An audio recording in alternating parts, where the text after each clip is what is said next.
35 कृष्ण के वन विहार के समय गोपियों द्वारा कृष्ण का गायन। इस अध्याय में गोपियों के गीत हैं जिन्हें वे कृष्ण के प्रति अपना विरह भाव व्यक्त करने के लिए तब गाती हैं जब दिन के समय कृष्ण जंगल चले जाते हैं। ज्यों ज्यों श्री कृष्ण से गोपियों का विरह भाव तीव्र होता जाता है, त्यों त्यों उनके नाम, रूप, गुण तथा लीलाएं उनके हृदयों में एक ही साथ प्रकट होने लगती हैं। इस प्रकार वे मिलकर गाती हैं कि कृष्ण का सौंदर्य सबों के मन को आकृष्ट करने वाला है। जब वे त्रिभंग होकर अपनी बांसुरी बजाते हैं तो आकाश में अपने पतियों के साथ विचरण करती हुई सिद्धों की पत्नियां उनके प्रति आकृष्ट हो जाती हैं और बाह्य वास्तविकता को भूल जाती हैं। चरागाहों में बैल, गौएं तथा अन्य पशु हर्ष विभोर हो उठते हैं और अपने दांतों के बीच में बिना चबाई घास दबाए शांत खड़े रहते हैं तथा बनाए गए चित्रों से प्रतीत होते हैं। यहाँ तक कि अचेत नदियां भी बहना बंद कर देती हैं। जरा देखो तो, जब कृष्ण वनवासी वस्त्र पहन लेते हैं और अपनी बांसुरी बजाकर गौओं के नाम पुकारते हैं तो वृक्ष तथा लताएं तक प्रेम विभोर हो उठती हैं, जिससे उनके अंग प्रत्यंग में व्रण उत्पन्न हो जाते हैं और उनका रूप अश्रुधारा की तरह फूट पड़ता है। कृष्ण की बांसुरी की ध्वनि सरोवर के सारसों, हंसों तथा अन्य पक्षियों की आंखों को गहन ध्यान में बंद करा देती है। आकाश में बादल उनकी वांशी की ध्वनि का अनुकरण करते हुए धीमे स्वर में गरजते हैं और इंद्र, शिव तथा ब्रह्मा जैसे संगीत विशारद भी चकित हो उठते हैं। जिस तरह हम गोपियां कृष्ण को अपना सर्वस्व अर्पित करने को आतुर रहती हैं, उसी तरह श्याम हिरण की पत्नियां हमारा अनुकरण करती हुई उनका पीछा करती हैं। जब कृष्ण ब्रज लौटते होते हैं तो वे निरंतर बांसुरी बजाते हैं और उनके तरुण संगी उनका यशोगान करते हैं और ब्रह्मा तथा अन्य प्रमुख देवता उनके चरण कमलों की पूजा करने आते हैं। इस तरह कृष्ण के तीव्र विरह का अनुभव करती हुई गोपियां उनकी लीलाओं का गायन करती हैं। श्री शुकवाच गोप्य कृष्णे बन याते तमनुद्गुतनेत से कृष्ण लीला प्रगायंत्यो निर्दुखेन वासरान। 1। शुकदेव गोस्वामी ने कहा, जब भी कृष्ण वन को जाते थे तो गोपियों के मन उन्हीं के पीछे भाग आते थे और इस तरह युवतियां उनकी लीलाओं का गान करते हुए खिन्नतापूर्वक अपने दिन बिताती थीं। तात्पर्य: यद्यपि गोपियां रात्रि के समय रास नृत्य में कृष्ण के प्रत्यक्ष संग का आनंद लेती थीं, किंतु दिन में कृष्ण अपना सामान्य कार्य करने में, जंगल में गौएं चराने में लगे रहते थे। उस सब समय गोपियों के मन उनके साथ चले जाते, किंतु उन बेचारियों को गांव में रहकर अपने गृह कार्य करने पड़ते थे। इस तरह वियोग की पीड़ा सहते हुए वे कृष्ण की दिव्य लीलाओं का गायन करती रहती थीं। श्री गोशे उचु वामबाहु कृतवाम कपोलो वल्गित शूरधरा पित्वेणुम कुमलाडुलिभिराश्चित मार्ग गोप्यैर्यति यत्र मुकुंद। 2। व्योम्यान्वनिता सह सिद्ध विस्मितास्तदुपधारे सल्लजा कामार्गणम रमर्पितक्षिता कश्मलम न्यायोर्पस्पृतनीव्या। 3। गोपियों ने कहा, जब मुकुंद अपने होंठों पर रखी बांसुरी के छेदों को अपनी सुकुमार अंगुलियों से बंद करके उसे बजाते हैं तो वे अपने बाएं गाल को अपनी बाईं बाह पर रखकर अपनी भौहों को नचाने लगते हैं। उस समय आकाश में अपने प्रतियों अर्थात सिद्धों समेत विचरण कर रही सिद्ध पत्नियां चकित हो उठती हैं। जब ये स्त्रियां वांशी की ध्वनि सुनती हैं तो उनके मन काम वासना से चलायमान हो उठते हैं और अपनी पीड़ा में उन्हें इसकी भी सुधि नहीं रह जाती कि उनके कमरबंध शिथिल हुए जा रहे हैं। तात्पर्य: श्रील जीव गोस्वामी कहते हैं कि इस अध्याय में गोपियों के उन कथनों का संकलन है जिन्हें वे वृंदावन में छोटी छोटी टोलियों में इधर उधर खड़ी होकर समय समय पर व्यक्त करती थीं। हंत चित्रमबला शृणुते धारहा सुरसि स्थिर विद्युत नंसुनुरेमार तजनाना नर्मदो यह कूरिजित वेणु। 4। वृंशो मृजवृषा मृगावो वेणुवाद्य तन्नेत सारातो दष्टदष्टक कवलाधृत करना द्विता लिखित चित्र में वासन। 5। है बालाओ, दुखियों को आनंद देने वाला यह नंद का बेटा अपने वक्ष स्थल पर अविचल दामिनी वहन करता है और इसकी हंसी रत जटित हार जैसी है। अब जरा कुछ विचित्र बात सुनो। जब वह अपनी बांसुरी बजाता है तो बहुत दूरी पर खड़े ब्रज के बैल, हिरण तथा गौवें के झुंड इस ध्वनि से मोहित हो जाते हैं। वे सब जुगाली करना बंद कर देते हैं और अपने कानों को खड़ा कर लेते हैं, चौकन्ने हो जाते हैं। वे स्तंभित होकर ऐसे लगते हैं मानो सुगे हों या चित्रों में इनकी आकृतियां हों। तात्पर्य: स्थिर विद्युत शब्द लक्ष्मी जी का द्योतक है, क्योंकि वे भगवान के वक्ष स्थल पर निवास करती हैं। जब वृंदावन के पशु बांसुरी की ध्वनि सुनते हैं तो आनंद के मारे वे स्तंभित हो जाते हैं और अपना चारा चबाना बंद कर देते हैं और इसे वे निगल नहीं सकते। कृष्ण के विरह में गोपियां भगवान के वंशी वादन के असाधारण प्रभाव पर आश्चर्य करती हैं। श्रील श्रीधर स्वामी ने सामासिक पदहार हास की व्याख्या, जिसमें भगवान कृष्ण की मुस्कान की तुलना एक हार से की गई है, इस प्रकार की है। वह व्यक्ति जिसकी हंसी रत्न जटित हार के समान स्पष्ट चमकने वाली है, या कि वह जिसकी हंसी उसके रत्न जटित हारों से प्रतिबिंबित होती है। क्योंकि जब कृष्ण वांशी बजाते हैं तो वे अपना सिर नीचे झुकाकर मंद मंद हंसते हैं। इस शब्द का यह भी अर्थ हो सकता है वह जिसकी हंसी अपने तेज को रत्न जटित हार की तरह उसके वक्ष स्थल पर डाल रही है, अथवा वह जिसका हार उसकी हंसी के समान चमकीला है। बहिर्णस्तब्धकथ धातु प्लाशय देश बधम लल्लप्रिब्रई विडम्ब करहिचित सबल आलिस गोपेगा समाहयति यत्र मुकुंद छे तहे भग्नगत सरित वह तत्पदाम्बुजरे जो पांच ध्वनिनीतम स्पर्यतिर्वय में वाभु पुण्या प्रेम वेशित भुजास्ति मिताप। 7 है प्रिय गोपी, कभी कभी कृष्ण अपने को पतियों, मोर पंखों तथा रंगीन खनिजों से सजाकर पहलवान का वेश बनाते हैं। तत्पश्चात वे बलराम तथा ग्वाल बालों के साथ बैठकर गौवों को बुलाने के लिए अपनी बांसुरी बजाते हैं। उस समय नदियां बहना बंद कर देती हैं, उनका जल उस आनंद से स्तंभित हो उठता है जिसे वे उस वायु की उत्सुकता पूर्वक प्रतीक्षा करते हुए अनुभव करती हैं, जो उनके लिए भगवान के चरण कमलों की धूल लाएगा। किंतु हमारी ही तरह नदियां अधिक पवित्र नहीं हैं, अतः वे प्रेम वश कांपते हुए बाहों से उनकी प्रतीक्षा करती रहती हैं। तात्पर्य, यहाँ पर गोपियां कह रही हैं कि कृष्ण की बांसुरी की ध्वनि नदी जैसी जड़ वस्तुओं को भी चेतन बनाती है, जिससे वे आनंद से स्तंभित हो जाती हैं। जिस तरह गोपियां सदैव कृष्ण के शारीरिक सानिध्य में नहीं रह सकती थीं, उसी तरह नदियां भगवान के चरण कमलों तक नहीं आ सकती थीं। यद्यपि वे भगवान को चाहती थीं, किंतु आनंद के मारे उनका हिलना डुलना रुक जाता था और उनकी लहरों रूपी भुजाएं भगवत प्रेम में कांपने लगती थीं। अनुच्चय समवर्णित वीर आदि पुरुष वाचलभूति वनचरो गिर तटेशु चरंती वेणुनायतिगा संयदाहे। 8 वनलतास्तरव आत्मनि विष्णु व्ययंते बृहस्पतिलाड्या प्रणतभार्विपामश्लुधारा प्रेमहष्टत्नवो वविधु सम 9 दर्शनी यतिलको वनमाला दिव्यगंध तुलसीम धुमतय अलिकलैर लघु गीताम भीष्ट दैश्माद्य संदित वेणु। 10 सरसे सारसहन सव्यहर्जाश्वारुगीतार्तचरेत सेत्य हरिमुपासत्य यच्चित्ताभांत मीलित शोधृत मौना। 11 कृष्ण अपने सखाओं के साथ जंगल में घूमते फिरते हैं। ये सखा उनके शानदार कार्यों का जोर शोर से यशगान करते हैं। इस तरह वे पूर्ण पुरुषोत्तम परमेश्वर की तरह अपने अक्षय ऐश्वर्य का प्रदर्शन करते प्रतीत होते हैं। जब गायें पर्वत की तलहटी में घूमती हैं और कृष्ण अपनी वांशी की तान से उन्हें बुलाते हैं, तो वृक्ष तथा जंगल के लताएं प्रत्युत्तर में फूलों तथा फलों से इतनी लद जाती हैं कि वे अपने हृदयों के भीतर भगवान विष्णु को प्रकट करती प्रतीत होती हैं। जब भार से उनकी शाखाएं नीचे झुक जाती हैं, तो उनके तनों के तंतु तथा लताएं भगवत प्रेम से रोम जैसी उठ खड़ी होती हैं और वृक्ष तथा लताएं दोनों ही मधुर रुपए की वर्षा करने लगते हैं। कृष्ण द्वारा पहनी गई माला के तुलसी के फूलों की मधु जैसी दिव्य गंध से उन्मत्त भौरों के समूह उनके लिए उच्च स्वर से गुंजार करने लगते हैं, और पुरुषों में सर्वाधिक सुंदर वे कृष्ण अपने अधरों पर अपनी वांछी रखकर और उसे बजाकर उनके गीत की धन्यवाद सहित प्रशंसा करते हैं। तब मनोहारी वांछी गीत सारसों, हंसों तथा झील में रहने वाले अन्य पक्षियों के चित्त को चुरा लेता है। निसंदेह ये सभी अपनी आंखें बंद किए और मौन साथे उनके पास जाते हैं और गहन ध्यान में उन पर अपनी चेतना को स्थिर करते हुए उनकी पूजा करते हैं। तात्पर्य, श्रील विश्वनाथ चक्रवर्ती ठाकुर ने इन श्लोकों पर कई चमत्कारी टीकाएं की हैं। उन्होंने दृष्टांत दिया है कि जिस तरह गृहस्थ जैष्णवजन निकट आ रही किसी संकोर्तन टोली को सुनते हैं तो वे आवादित होकर नमस्कार करते हैं, उसी तरह वृंदावन के वृक्षों तथा लताओं ने जब कृष्ण को बंशी सुनी तो वे आह्लादित हो उठे और उन्होंने अपनी शाखाओं तथा लताओं को नीचे झुका दिया। श्लोक 10 में आगत दर्शनीय तिलक शब्द न केवल यह सूचित करता है कि भगवान देखने में सर्वश्रेष्ठ हैं, अपितु उन्होंने वृंदावन के जंगल को खनिज पदार्थ युक्त मिट्टी से मिली गेरू से आकर्षक लाल तिलक लगाकर अपने को अलंकृत किया। श्रील विश्वनाथ चक्रवर्ती ठाकुर यह भी इंगित करते हैं कि यद्यपि तुलसी कई प्रकार से परम आदृत है, किंतु सामान्यतया अत्यंत सुगंधित वृक्ष नहीं मानी जाती। फिर भी प्रातःकाल तुलसी से ऐसी दिव्य गंध निकलती है जिसे दिव्य पुरुष ही समझ पाते हैं, सामान्य व्यक्ति नहीं। हाँ, वे भौरे जो भगवान द्वारा पहनी पुष्पमाला के चारों ओर मंडराते हैं अवश्य ही इस सुगंध की कदर करते हैं। श्रील विश्वनाथ चक्रवर्ती भागवत 15 मार्च 19 से उद्धरण देते हैं कि बैकुंठ के सर्वाधिक पौधे तक तुलसी देवी को विशिष्टता की प्रशंसा करते हैं।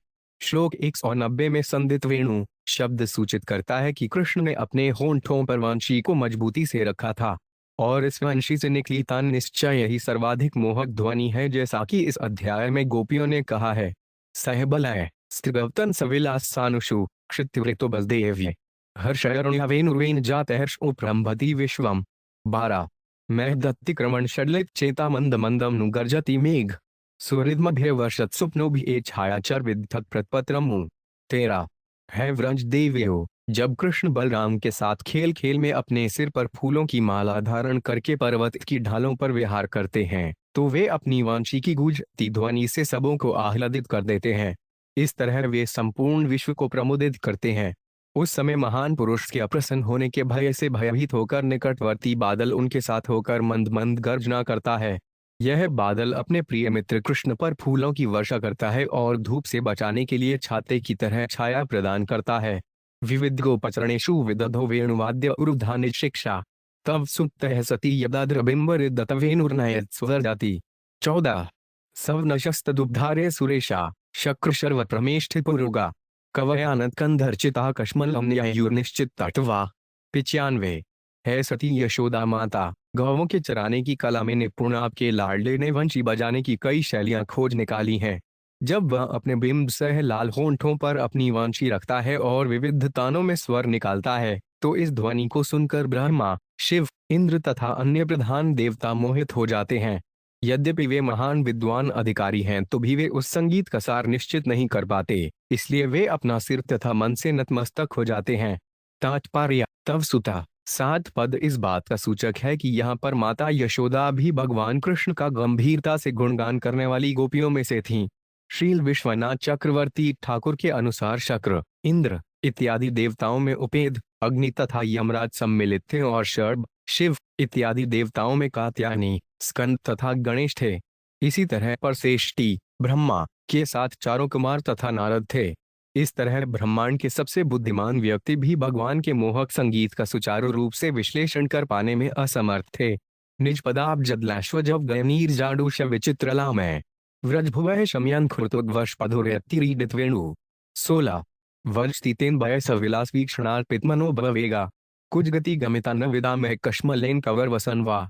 97 जब कृष्ण अपने कमल दल जैसे पांवों से ब्रज में घूमते हैं तो भूमि पर पताका, वज्र, कमल तथा अंकुश जैसे प्रतीकों के स्पष्ट चिन्ह बनते जाते हैं और वे पृथ्वी को गौवों के खुरों से अनुभव होने वाली पीड़ा से प्रशमित करते हैं। जब वे अपनी विख्यात बांसुरी बजाते हैं तो उनका शरीर हाथी की अदा में झूमता है। इस तरह हम गोपियां जो कृष्ण की विनोद प्रिय चितवन के कारण कामदेव द्वारा चंचल हो उठती हैं, वृक्षों की तरह स्तब्ध खड़ी रह जाती हैं और हमें अपने बालों की लड़ तथा वस्त्रों के शिथिल पड़ने जाने की भी सुध नहीं रह जाती। तात्पर्य यहाँ पर गोपियां श्री कृष्ण के प्रति अपने माधुर्य आकर्षण का वर्णन कर रही हैं, किंतु अब माता यशोदा उनके साथ नहीं है। श्रील जीव गोस्वामी तथा अन्य आचार्यों की टीकाओं से यह स्पष्ट है कि इस अध्याय के कथन विभिन्न अवसरों तथा स्थानों पर व्यक्त हुए हैं। यह स्वाभाविक है क्योंकि गोपियां अहर्निश श्री कृष्ण के विचारों में सदैव मग्न रहती थीं। मणिधर क्वचिदागण्यतंगा माल्या दबित गंध तुलस्या प्रणिनो 5 नवचरस्य कदान से प्रक्षेपण भुजमगायत्यत्र। 98 क्वनित वेणुर्वजित चेता कृष्ण मन वसनत कृष्ण गृहिण्या गुणगणार्णम नुगते हरण युग गोपिका इव विमुक्त गृहाशा। 19 अब कृष्ण कहीं पर अपनी मणियों की लड़ी में गौवों की गिनती करते हुए खड़े हैं। वे तुलसी के फूलों की माला पहने हैं जिसमें उनकी प्रिया की सुगंध बसती है और अपनी एक बाह अपने प्रिय ग्वाल मित्र के कंधे पर रखे हुए हैं। जो ही कृष्ण अपनी बांसुरी बजाकर गाते हैं तो उस गीत से कृष्ण हिरणों की पत्नियां आकृष्ट होती हैं और वे दिव्य गुणों के सागर कृष्ण तक पहुंचकर उनके पास बैठ जाती हैं। वे भी हम गोपियों की तरह पारिवारिक जीवन के सुख की सारी आशाएं त्याग चुकी हैं। तात्पर्य श्रील जीव गोस्वामी बतलाते हैं कि तीसरे पहर श्री कृष्ण नए वस्त्र पहनते हैं और तब अपनी गायों को घर वापस लाने के लिए निकलते हैं। श्रील विश्वनाथ चक्रवर्ती वृंदावन की दिव्य गायों के विषय में निम्नलिखित जानकारी प्रदान करते हैं। श्वेत, लाल, काली तथा पीली, इन 4 रंगों में से प्रत्येक रंग के 25 उपविभाग थे जिससे कुल मिलाकर 100 रंग थे। यही नहीं, चंदन तिलक जैसे रंग के गुणों वाली या मृदंग जैसे सिर के आकारों वाली गौवों के 8 और समूह बनते हैं। गायों के रंग और आकार के इन 108 समूहों की गिनती के लिए कृष्ण 108 मणियों वाली लड़ माला का प्रयोग करते हैं। Exclamation mark. अत जब कृष्ण हे धवली एक श्वेत गाय का नाम लेकर पुकारते हैं तो सफेद गायों का पूरा झुंड आगे आ जाता है और जब वे हंसी, चंदनी, गंगा, मुक्ता इत्यादि कहकर पुकारते हैं तो सफेद गायों के 24 और झुंड आगे आते हैं। लाल रंग वाली गौवें अरुणी, कुमकुम, सरस्वती कहलाती हैं और काले रंग वाली गौवें श्यामला, धूमला, यमुना इत्यादि कहलाती हैं। पीले रंग वाली गौवें पीटा, पिंगला, हरितालिका इत्यादि कही जाती हैं। जिन गौवों के मस्तक पर तिलक लगा रहता है तिर्यकदूत तिलका कहलाती वे चित्रिता, चित्रतिलका, दीर्घतिलका, तिर्यक तिलका कहलाती हैं। अन्य झुंड की गौएं मृदंगमुखी, सिंहमुखी इत्यादि कहलाती हैं। इस तरह नाम लेकर पुकारने पर गौएं आगे आती जाती हैं और जब सबों को जंगल से घर वापस लाने का समय होता है तो कृष्ण यह विचार कर कि कहीं कोई गाय रह न जाए, उनकी गिनती अपनी मणिमाला में करते हैं। कुंददामकृत कौतुक वेशो गोप गोद नवृत्तो यमुनायाम नंद सुनुर्नघे तवत्सो नर्मदेह प्रणिना विज्वार 20 मंदवायुरूपवात्यनुकूलन माण्यन मल्यजस्पर्शेन वंदिनस्तमुपदेवगणा ये वाद्य गीत बलि भी परिवतु 29 है निष्पाप यशोदा, तुम्हारे लाडले नंदनंदन ने चमेली की माला से अपना विचित्र वेश सजा लिया है और इस समय वे यमुना के तट पर गौवों तथा ग्वाल बालों के साथ अपने प्रिय संगियों का मनोरंजन कराते हुए खेल रहे हैं। मंद वायु अपनी सुखद चंदन सुगंध से उनका आदर कर रही है और विविध उप देवता चारों ओर बंदीजनों के समान खड़े होकर अपना संगीत, गायन तथा श्रद्धा के उपहार भेंट कर रहे हैं। तात्पर्य: श्रील जीव गोस्वामी बतलाते हैं कि गोपियां पुन ब्रज की महारानी माता यशोदा के आंगन में आई हुई हैं। दिन भर गौवें चराने तथा खेलने के बाद कृष्ण के वृंदावन लौटने का वर्णन करके गोपियां यशोदा को प्रोत्साहित कर रही हैं। श्रील विश्वनाथ चक्रवर्ती की टीका है कि यहाँ पर जिन उपदेवों का उल्लेख है उनमें गंधर्वगण सम्मिलित हैं, जो अपने दैवी गायन तथा नृत्य के लिए विख्यात हैं। वत्सलो बलजगवा यदगश्नो वंद्यमानचरण पश्चे वृद्ध है कृत्स्न गोदनमपोय दिनांते गीतवेणुर्नुगेडित कीर्ति 22 उत्सवान श्रमरुचापिल दशीना मुनयन खुरर्जय छुरित सत्रकु दित्स ऐति सूरिदासे शिप देव की जटभूर उड्डुराज 23 ब्रज की गौवों के प्रति अत्यधिक स्नेह के कारण कृष्ण गोवर्धनधारी बने। दिन ढलने पर अपनी सारी गौवों को समेटकर वे अपनी बांसुरी पर गीत की धुन बजाते हैं और उनके मार्ग के किनारे खड़े उच्च देवतागण उनके चरण कमलों की पूजा करते हैं तथा उनके साथ चल रहे ग्वाल बाल उनके यश का गान करते हैं। उनकी माला गौवों के खुरों से उठी धूल से धूसरित है और थकान के कारण बढ़ी हुई उनकी सुंदरता हर एक के नेत्रों के लिए आह्लादयुक्त उत्सव प्रस्तुत करने वाली है। अपने मित्रों की इच्छाएं पूरी करने के लिए उत्सुक कृष्ण माता यशोदा की कुख से उदित चंद्रमा हैं।